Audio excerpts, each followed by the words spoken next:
बनारस से गाजीपुर के सैदोपुर जाने के लिए देवरिया के रोड बस में आकर एक लड़की बैठती है। लड़की जिसे देवरिया जाना रहता है वो बस में बैठ जाती है। वो लड़की बस में बैठती है। बस चलने में आधे घंटे का समय रहता है। लड़की बोर हो रही होती है, इसलिए वो अपने मोबाइल में रील देखने लगती है। जब वो लड़की रील देखती रहती है तो उसकी फीड में राजा रघुवंशी और सोनम रघुवंशी की रील भी आती है। अब वो उसे भी देखने लगती है। अब उसकी फीड में बार बार राजा रघुवंशी और उसकी पत्नी सोनम रघुवंशी की रील आने लगती है। तभी उसके बगल वाली सीट पर एक महिला बैठी रहती है। महिला उस लड़की से कहती है कि देखो, ये जो तुम रील देख रही हो इसे मत देखो। लड़की को बहुत अटपटा लगता है, वो कुछ समझ नहीं पा रही होती है। लेकिन उस महिला के कहने पर भी उस लड़की पर कोई असर नहीं पड़ता है। वो रील देखे जा रही थी। तभी वो महिला कहती है कि ये जो रील में दिखाया जा रहा है ये सब झूठ है, अफवाह है, गलत है, इसमें कोई सच्चाई नहीं। लेकिन लड़की जिसे कुछ समझ में नहीं आता है कि आखिर ये महिला को क्या समस्या है। रील वो देख रही है, अपने मोबाइल में देख रही है, तो ऐसे में किसी दूसरी महिला को इस पर क्या ही आपत्ति होनी चाहिए। लेकिन वो लड़की उस महिला के कहने पर उसकी बातों में नहीं आती है। वो अपना लगातार रील देखे जा रही होती है, जिसमें सोनम रघुवंशी की शादी बड़े ही धूमधाम से उसके माता पिता एक बड़े कारोबारी से कर देते हैं, जिसका नाम राजा रघुवंशी रहता है। राजा रघुवंशी अपनी पत्नी के साथ यानी कि सोनम रघुवंशी के साथ मेघालय के शिलांग जाता है हनीमून के लिए। बाकी आप लोग समझदार हैं, समझ सकते हैं कि हनीमून का क्या मतलब होता है। शादी के बाद जब एक पति पत्नी, लड़का लड़की घर से दूर, परिवार से दूर, एकांत में कोई डिस्टर्ब ना कर पाए, होटल बुक करते हैं, वहाँ जाते हैं, तो वो किस लिए जाते हैं और क्या करते हैं आप लोगों को बताने की, समझाने की कोई आवश्यकता नहीं, ज़रूरत नहीं, आप समझ सकते हैं। इसीलिए राजा रघुवंशी अपनी पत्नी सोनम रघुवंशी को लेकर के वो सब कुछ करने के लिए वो मेघालय के शिलांग पहुंचता है, ताकि परिवार में माता पिता, भाई बहन, रिश्तेदार डिस्टर्ब ना कर पाए और आवाज़ कमरे के बाहर ना आए, क्योंकि अभी नई नई शादी हुई है। इस वजह से वो लोग इतनी दूर चले जाते हैं। लेकिन किस्मत को कुछ और ही मंजूर रहता है। राजा रघुवंशी जो लापता हो जाता है अपनी पत्नी सोनम रघुवंशी के साथ। पुलिस को सूचना मिलती है। पुलिस राजा रघुवंशी, सोनम रघुवंशी को खोजने में लग जाती है। लगभग 10 दिनों की मशक्कत के बाद पुलिस को सूचना मिलती है कि एक शव बरामद हुआ है। खाई बहुत गहरी रहती है। किसी तरीके से पुलिस खाई के अंदर उतरती है और वहाँ से जो शव रहता है वो पहचान करने की स्थिति में नहीं रहता है। लेकिन हाथ के टैटू से पुलिस वाले पहचान लेते हैं कि ये शव किसी और का नहीं बल्कि राजा रघुवंशी का है। शव को पोस्टमार्टम के लिए भेजा जाता है। अब इसके बाद पत्नी सोनम रघुवंशी की ढूंढैया होती है कि पत्नी कहाँ है। तो पता चलता है कि पत्नी को भी बेंगलोर के कुछ मवाली लोग उठा करके ले गए। पता चलता है कि सोनम को बेंगलोर के कुछ गुंडे उठा करके ले गए हैं, क्योंकि सोनम की लोकेशन बेंगलोर बता रही होती है, लास्ट लोकेशन। पुलिस वाले उस लोकेशन पर पहुंचते हैं, लेकिन सोनम का कुछ भी अता पता नहीं चल पाता है। तभी एक दिन पुलिस को थाने पर फ़ोन आता है। अब जैसे ही पुलिस वाले फ़ोन उठाते हैं तो वो इंदौर एक ढाबे पर पहुंचते हैं।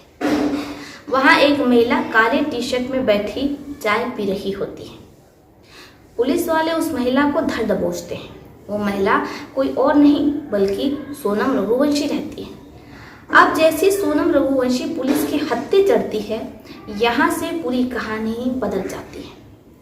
राजा रघुवंशी का हत्यारा, उसे खाई में फेंकने वाला कोई और नहीं रहता है बल्कि उसकी अपनी पत्नी सोनम रघुवंशी रहती है, जो अपने प्रेमी राज कुशवाहा और उसके साथियों के साथ मिलकर के राजा रघुवंशी को उसके ही हनीमून पर खाई में फेंक देती है। अब पूरा देश इस केस से सिहर जाता है।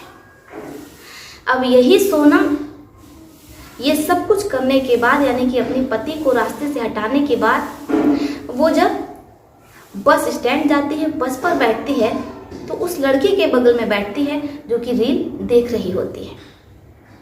जब उस लड़की को पता चलता है कि जो महिला उसे रील देखने से रोक रही थी, मना कर रही थी, वो कोई और नहीं बल्कि सोनम रघुवंशी थी, क्योंकि सोनम रघुवंशी ने अपना चेहरा पूरे तरीके से ढक रखा था। लड़की जैसे बहुत आश्चर्य होता है कि सोनम रघुवंशी उसकी बगल वाली सीट पर ही बैठी थी, लेकिन उसे भनक तक नहीं लग पाई कि वो सोनम रघुवंशी है। अब सोनम रघुवंशी जब हिमालय के शिलांग में सैर सपाटे के लिए अपने दूल्हे के साथ बाहर निकलती है, और जब वो अपने पति राजा रघुवंशी को इस इरादे से खाई की ओर ले जा रही होती है, तभी वो एक ब्लॉगर के कैमरे में रिकॉर्ड हो जाती है। ब्लॉगर जो कि हरियाणा के सोनीपत के रहने वाले हैं, उनका नाम वागर है। वागर जो कि एक यूट्यूबर हैं, वो ब्लॉग बनाते हैं। वागर उस समय शिलांग की उस जगह पर थे, उस खूबसूरत खाई के पास थे, जहाँ पर राजा रघुवंशी और सोनम रघुवंशी एक दूसरे के साथ घूम रहे होते हैं। खाई की ओर आगे बढ़ते हुए वो लोग यूट्यूबर वागर के कैमरे में रिकॉर्ड हो जाते हैं। आखिरी बार सोनम साक्षात सबूतों के साथ उनके वीडियो में रिकॉर्ड हो जाती है, जब वो राजा रघुवंशी अपने पति को लेकर के खाई की ओर किनारे आगे बढ़ रही होती है। पति और पत्नी दोनों आगे होते हैं और उनके पीछे ही सोनम रघुवंशी का प्रेमी राज कुशवाहा भी अपने 2 साथियों के साथ जा रहा होता। ये सारी चीजें यूट्यूबर व्लॉगर के वीडियो में, यानी कि उनके व्लॉग में रिकॉर्ड हो जाता है। अब आप सोच में पड़ गए होंगे कि एक पत्नी इतनी शातिर भी हो सकती है। सोनम रघुवंशी सिर्फ शातिर ही नहीं बल्कि चाणक्य का दिमाग भी रखती है। उसने अपनी ही उम्र की एक लड़की की तलाश जारी रखी थी, ताकि उसे अपनी उम्र की अपने ही जैसी लंबी चौड़ी एक महिला मिल जाए जिसका वो कत्ल करने वाली थी, ताकि उसके घर वालों को ये पता चल जाए कि सोनम रघुवंशी भी इस दुनिया से चली गई। इसलिए वो कई महीनों से लगातार अपने ही जैसी दिखने वाली एक लड़की की तलाश कर रही थी, लेकिन उसे वो लड़की नहीं मिली, वरना आज एक निर्दोष लड़की भी राजा रघुवंशी के साथ इस दुनिया से चली जाती, और उसके बाद सोनम अपने बॉयफ्रेंड राज कुशवाहा के साथ, जो कि उसके घर में ही काम काज करता था, नेपाल भाग जाती। अब आप भी दंग रह गए होंगे। आपका इस केस पर क्या सुझाव है?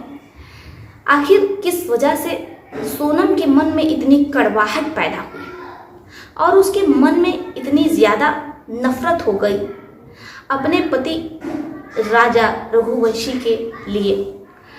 पहला जो हमला था अपने पति राजा रघुवंशी दूल्हे पर, वो सोनम का ही था।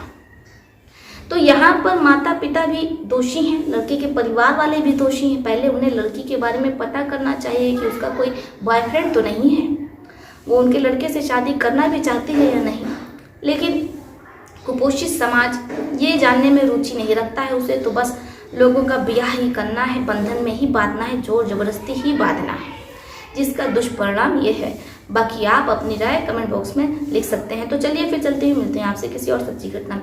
तब तक के लिए आप अपने परिवार का ध्यान रखिए। आदाब, सत श्री अकाल, नमस्कार।